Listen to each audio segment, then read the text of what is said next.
Hey, what's up, everyone? Be sure to like, subscribe, and hit that notification bell. Support me. I need as much support as possible.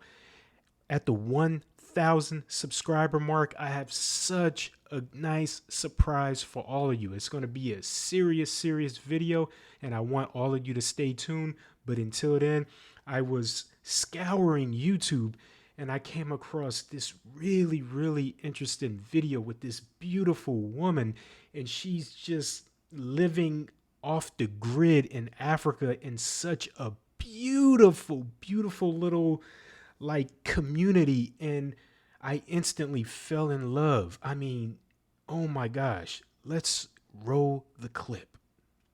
Hi everyone, my name is Selina Nkoile. I'm a Maasai woman and I come from Narok County.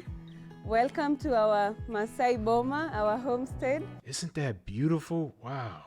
I'm really excited to take you around and show you what we've been able to do, our edible gardens, our food forest, and all these elements that we've been able to put together for the last 1 year and 3 months. Wow, look at that. Unbelievable. Beautiful. Wow.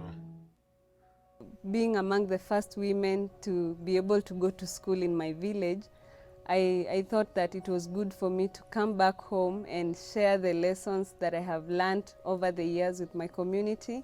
My life has been all about community ever since I was born. I have been a community child, and that is exactly what our homestead is. With the gazebo we built, people come to chill, charge their phones, and just have conversations and have... See, just being in a little like gazebo like that, with like just a hot coffee and just relaxing on a nice sofa, being in nature, fresh air coming in, beautiful women. Oh my gosh. Can't ask for anything else.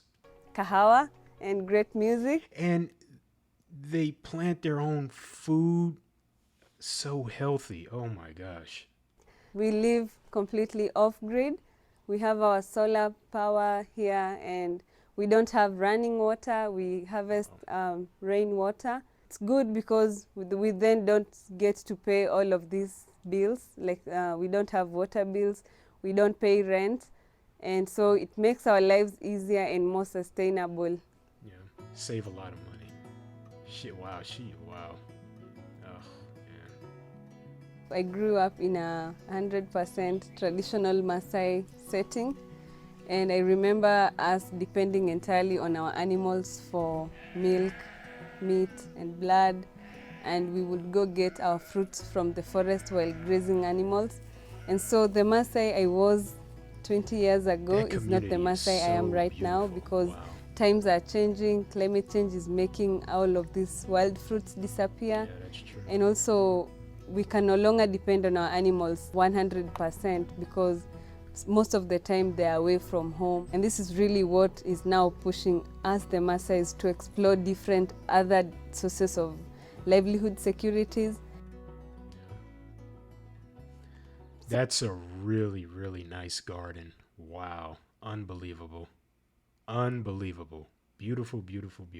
So here we have our edible garden where we grow most of our vegetables. It's important to have a center like this where people can come and learn the basics of organic farming and how to grow their own food and get even a source of seeds. So this place really plays a great role as a demonstration site where people can learn. Yeah. So in our market garden, we really try to make it as simple as possible so that people can really understand the basics. For example, here you see we have cassava, we have our kale here, we also have pigeon peas, we have lettuce that just dried up, and we have parsley. Being a hot area, water is a very scarce resource. So we show them how to conserve water on the ground, and this is done by putting up swales. In our market garden, we have integrated a lot of trees that we hope in the long term will give us shade and fruits and also timber. and firewood. So we will be kind of self-sustainable in the near future. Oh wow, that's Behind me really is cool. the tower with a well below it. The idea was to have water pumped up the tank and have gravity-fed irrigation throughout our system. And we decided to use the vertical space by integrating a bedroom, a guest Oh, bedroom, cool. and also on the That would be such a cool Airbnb. I would rent that out just to experience that for a few days, just to relax, minimal to no cell phone, and just resting and going on peaceful walks and kicking it with the locals and just kicking back and enjoying a nice coffee or a tea. Oh man, topmost that's level, really we have nice. a place where someone can relax, watch the sunset, or just chill and listen to a podcast. She said This is chilling. our wild area. She said chill and listen to a podcast. See, she knows. She knows.